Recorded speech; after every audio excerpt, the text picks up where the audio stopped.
Situé à une cinquantaine de kilomètres de Ziguinchor, Balingour, village Diola du Blouf, demeure l'attraction de toutes les attentions en 2022. Cette contrée du département de Bignona sera dans 6 mois le point de convergence de toute la socioculture Diola à raison de son Boukout, le rite initiatique le plus valeureux pour cette socioculture de Casamance. Il s'agit d'une étape de l'éducation.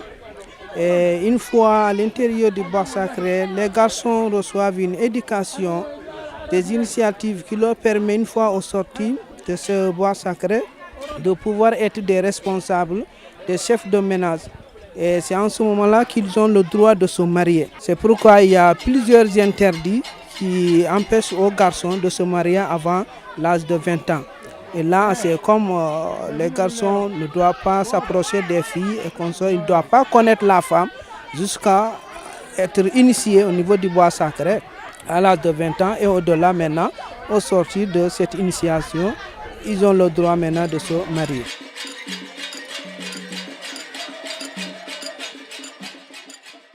Il aura fallu attendre 40 ans pour voir Balingour envoyer ses fils découvrir les secrets cachés du bois sacré.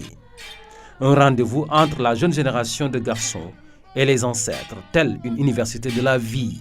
Dans les 9 quartiers qui composent Balingour, l'heure est aux préparatifs avec des bâtiments qui sortent de terre, histoire d'offrir au milieu d'invités et fils du terroir vivant dans la diaspora un abri décent lors de cet événement culturel et cultuel. Vous voyez qu'il y a beaucoup de constructions. Tout le village est en chantier parce que ça aussi c'est une importance du Boukout. Le Boukout fait revenir les gens qui ont quitté le village depuis très longtemps. Dans certaines concessions, la famille a tendance à disparaître. Certaines, il en restait une seule maison, d'autres, il n'y avait pas de maison. Mais quand on a fait la cérémonie d'annonciation du Boukout 1 an avant, alors les gens ont su que nous, on a des problèmes. Parce qu'on doit forcément venir pour le Boukout. Et au niveau de la concession, il n'y a pas de maison. Si nous venons comme ça, nous risquons d'avoir des problèmes de logement. Ils sont obligés maintenant de se réunir, de se parler et de cotiser pour construire au moins, serait-ce qu'un bâtiment, avoir un local où passer la nuit, le jour J. Outre le ciment, le sable et autres matériaux mobilisés, l'investissement en pleine forêt à la recherche de rogniers morts occupe les fils de Balingour, soucieux du délai court qui les sépare du jour J. Notre présence ici, en pleine forêt, c'est pour juste chercher de quoi couvrir nos maisons, parce que c'est un événement qui va accueillir beaucoup de monde, donc on est obligé de se lancer dans la construction pour pouvoir abriter nos invités qui vont venir assister à ce grand événement du Boukout. Les rosiers sont à usage multiple. Parfois, on les utilise juste pour faire les faux plafonds des maisons et aussi la toiture.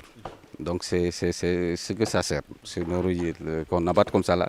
C'est ça son usage. On a déjà fait une maison l'année dernière et cette année, on s'est lancé aussi sur une autre maison qui est en construction. Ça veut dire qu'ici, présentement, dans ma concession, on a une maison à bâtir cette année. Ça demande beaucoup d'argent, mais il le faut, parce que vraiment, si on a des hôtes pareils, il faut mettre de quoi les abriter. Donc, on est obligé de se lancer dans ça.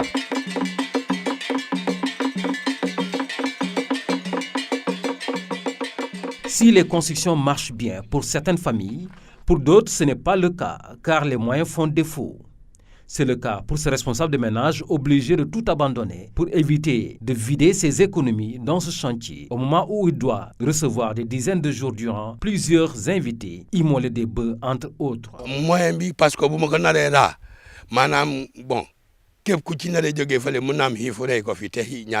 Je suis obligé de mettre fin à ce chantier faute de moyens.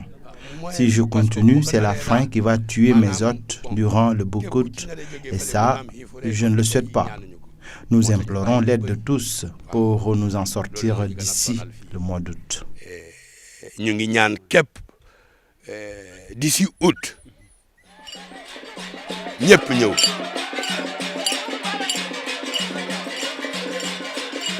Outre la construction, l'éclairage et l'accès à l'électricité demeurent un casse-tête pour certaines Balingorois.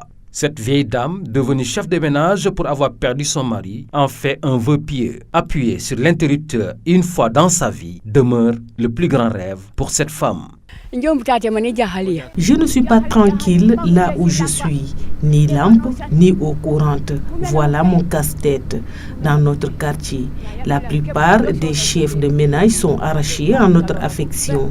Nous ne sommes plus que deux qui restons au niveau de notre concession, moi et ma sœur. Qu'allons-nous faire avec le boucout? Moi, je rêve avant ma disparition de mettre une fois mon doigt sur un interrupteur pour allumer une lampe. Voilà notre seule préoccupation, l'eau et l'électricité. Que les lampes s'allument. Courant amul bo amé gan tranché wala suñu mbokk yi dem Europe bu ñi ñëw ak seen doom yi difficulté bobu mo ñu gëna sonal. L'absence d'électricité est un casse-tête pour nous qui devons recevoir nos parents et frères de la diaspora qui viendront avec leurs enfants. C'est vraiment une préoccupation. L'eau pose problème. Tous les quartiers ne peuvent pas bénéficier du château d'eau, donc il nous faut de l'aide. Bolé ci ndox bi réseau bi dem na mais population bi ëpp na ndox bi. Le boucout, c'est aussi l'exigence pour les futurs initiés de ne se nourrir exclusivement que du riz produit dans le village. Une exigence qui fait que les greniers, depuis plusieurs années, soient barricadés. Mais le décortiquage de ce riz par les moyens de bord, en l'absence de courant et de moulin, constitue un casse-tête pour les femmes. Nous sommes en train de piler du riz qui doit servir de nourriture à nos futurs initiés.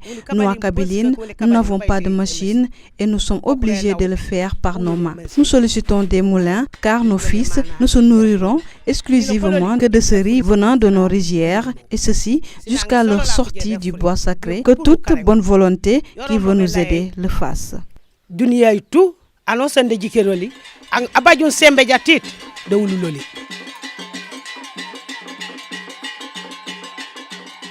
Pratique purement traditionnelle, le rapport entre l'islam et le boucout, s'il a encore du mal à être accepté dans certaines localités de la Casamance, ce n'est point ici à Balingor. Dans ce village, on a fini d'établir un lien étroit entre l'islam et ce rite traditionnel Djola.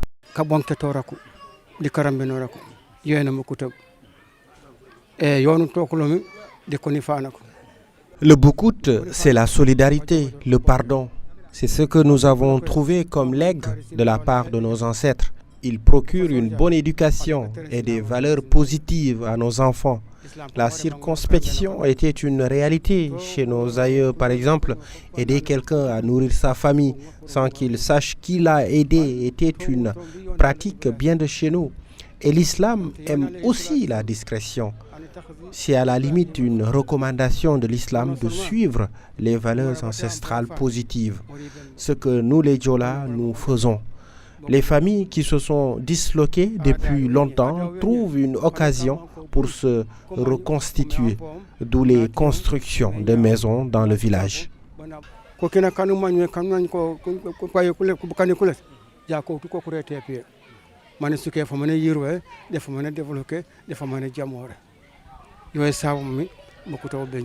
À Balingor, cela n'a pas causé de problème parce que depuis que l'islam s'est installé, il y a des vieux, d'illustres vieux comme El Hadj Amadou Assangale qui ont eu l'idée que l'islam là ne sera pas compatible avec les pratiques animistes.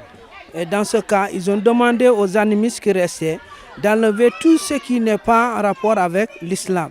Toutes les, les pratiques que nous devions faire pendant cette cérémonie et qui ne sont pas en rapport, que l'islam n'accepte pas, ont été enlevées par les animistes avant leur départ. Okay?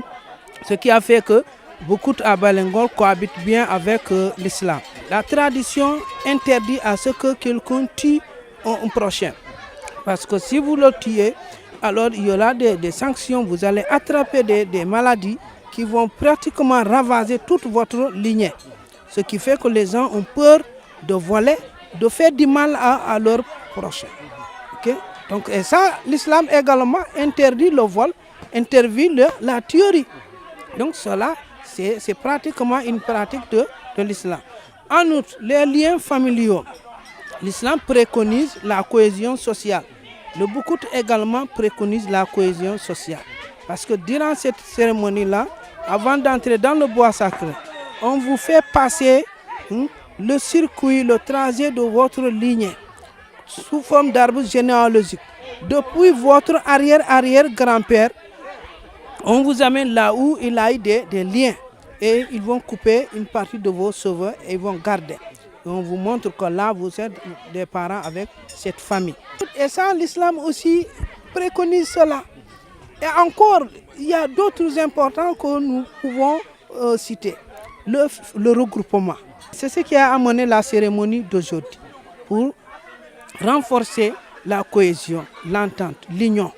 Comme les Blancs l'ont dit, l'union fait la force. Et le boukout, c'est une cérémonie qui mobilise pas mal de foules et qui injecte trop de dépenses colossales. Ce qui fait que si vous n'êtes pas unis, vous ne pourrez pas supporter ces dépenses-là. Et aujourd'hui, les gens ne se limitent pas à cette solidarité interne, mais sollicitent même l'extérieur, tel que l'État, ainsi de suite, les autorités. Les gens essaient et aujourd'hui aussi, la contribution de la diaspora est beaucoup saluée par les parents.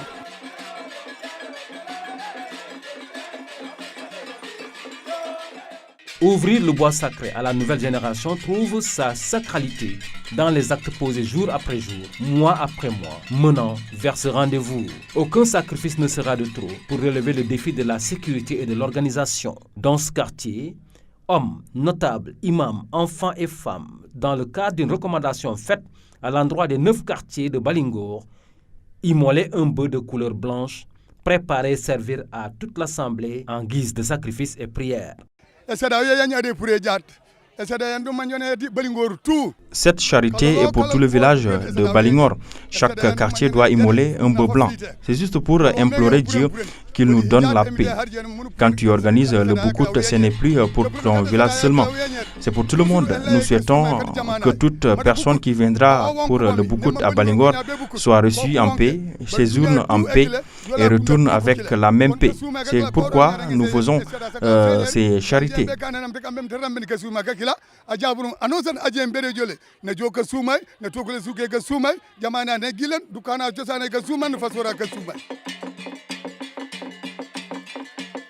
Le boukout à Balingor, c'est au mois d'août prochain. Un rendez-vous qui ne sera pas que festif, car déjà des actes de développement sont posés à travers la modernisation de ce village par des constructions et autres aménagements en termes économiques.